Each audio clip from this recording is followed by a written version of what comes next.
Hello friends. I mentioned in last video I am going to give answer for this four question. Let me see the first question for the cable.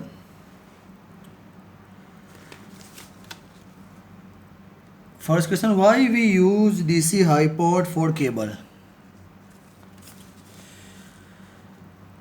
In the cable, distance between the cable is very less. When we use the AC high port, it will produce high capacitance. Due to this high capacitance, the leakage current will be high. Since the leakage current is high, we get less insulation value, low insulation value. Second reason, use AC high voltage. Due to this high capacitance, Faraday effect will produce at the other end. Faraday effect will produce at the other end, the time voltage will be high. So possibility of damage the insulation of cable. Since these two reason we are going for DC high port. अभी हम समझेंगे उसको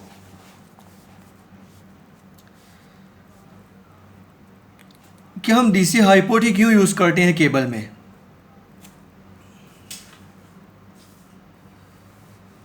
जो cable में है ना, distance बहुत कम होता है. डिस्टेंस कम होने की वजह से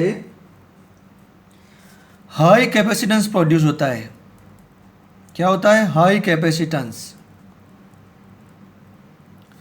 हाई कैपेसिटेंस प्रोड्यूस होगा, तो हाई कैपेसिटेंस प्रोड्यूस होने की वजह से हमारा जो लीकेज करंट होगा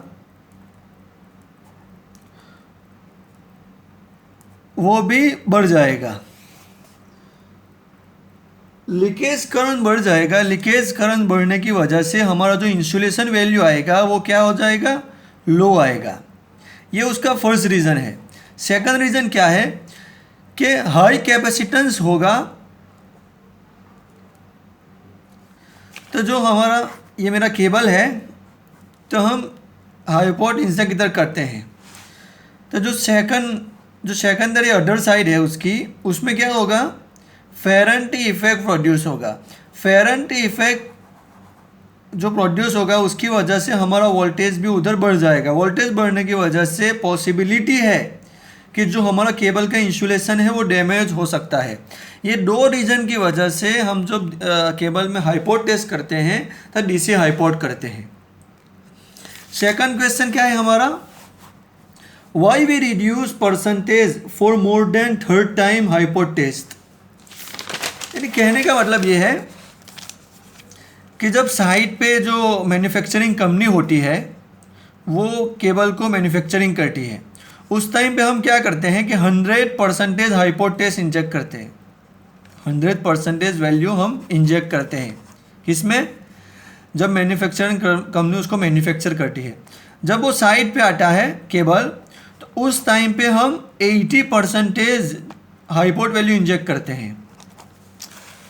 और जब थर्ड टाइम हम हाई पोर्ट करते हैं, ये पहले मैन्युफैक्चरिंग कंपनी में जो होता है टेस्ट, उसमें हम 100% हाई पोर्ट वैल्यू इंजेक्ट करते हैं.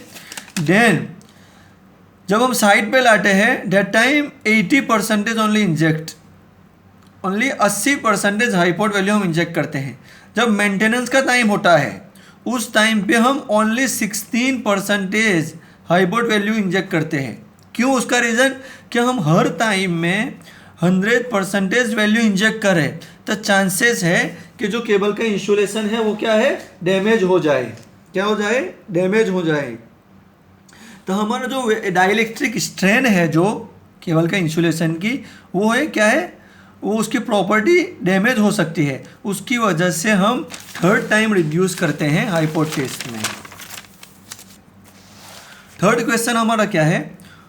What is the procedure to do hipot test. यानी हाई पोर्ट टेस्ट जो करते हैं उसका प्रोसीजर क्या है, कैसे हम हाई पोर्ट टेस्ट करेंगे.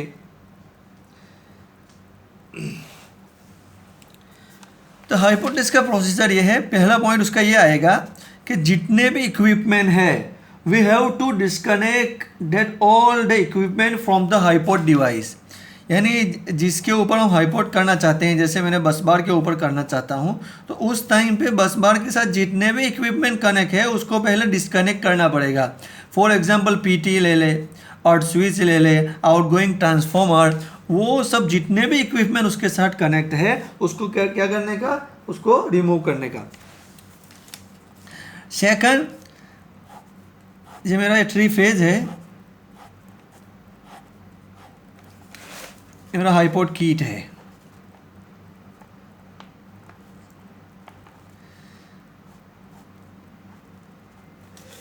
तो ये हम आर फेज में इंजेक्ट कर रहे हैं हाईपोर्ट को, तो इन दोनों फेज को शॉर्ट करके हम क्या करेंगे, आर्ट करेंगे। ये उसका दूसरा पॉइंट हो गया। तीसरा, humidity check of the environment, यानी एनवायरनमेंट की ह्यूमिडिटी भी चेक कर लेनी चाहिए जब हाईपोर्ट करते हैं उस टाइम पे। फोर्थ उसका जो पॉइंट है वो क्या है, लीकेज करंट सेट इन किट, यानी लीकेज करंट को हमको किट में सेट कर लेना चाहिए। कभी क्या होता है, लीकेज करंट बढ़ने की वजह से कोई फॉल्ट प्रोड्यूस हो गए, उस टाइम पे हमारा डिवाइस भी और किट भी डैमेज होने की शक्यता है। It is very important to set the leakage current in the kit. Fifth, voltage increase gradually, जब हम वोल्टेज को इंजेक्ट करेंगे, वोल्टेज को ग्रेजुअली धीरे धीरे इंक्रीज करेंगे, gradually increase the voltage. Then fifth, after the, जब हाईपोर्ट टेस्ट हमने आर फेज में फिनिश कर दिया, तो फिर अर्थ रोज से जो फेज है उसको अर्थ से डिस्चार्ज कर लेना चाहिए। ये उसका फिफ्थ पॉइंट है। जो हमारा अभी फोर्थ क्वेश्चन है, ये जो मैंने प्रोसीजर बताया वो हाईपोर्ट टेस्ट करने का प्रोसीजर है। जो फोर्थ क्वेश्चन है वो क्या है, after hipot what we have to do. हम हाईपोर्ट टेस्ट करने के बाद हमको क्या करना चाहिए। After the hipot test it is very important to check Megger value for all the phases। जब हाईपोर्ट टेस्ट हम फिनिश कर लें तो ये तीनों फेज का हमको फिर मेगर वैल्यू उसका चेक कर लेना चाहिए। इंसुलेशन वैल्यू जो है, इंसुलेशन रेजिस्टेंस वैल्यू, वो हमको चेक कर लेना चाहिए।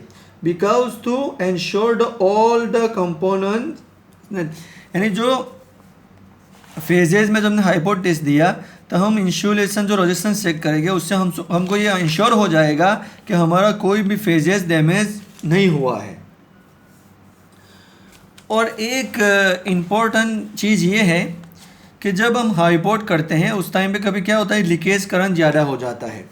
तो लीकेज करंट ज़्यादा होने के बहुत सारे रीज़न हैं। पहला रीज़न तो ये है कि जिस डिवाइस के ऊपर हम हाईपोर्ट कर रहे हैं उस डिवाइस को हमने प्योरली क्लीन नहीं किया है, ऊपर से क्लीन अच्छी तरह से नहीं किया है, उसकी वजह से भी हमारा लीकेज करंट बढ़ सकता है। दूसरा रीज़न क्या है कि हमारा ह्यूमिडिटी भी ज़्यादा होने की वजह से भी लीकेज करंट बढ़ सकता है। ये कुछ क्वेश्चंस आंसर थे जो मैंने कल लास्ट वीडियो में मेंशन किया था, उसका मैंने आंसर दे दिया है। Thank you for the watching video.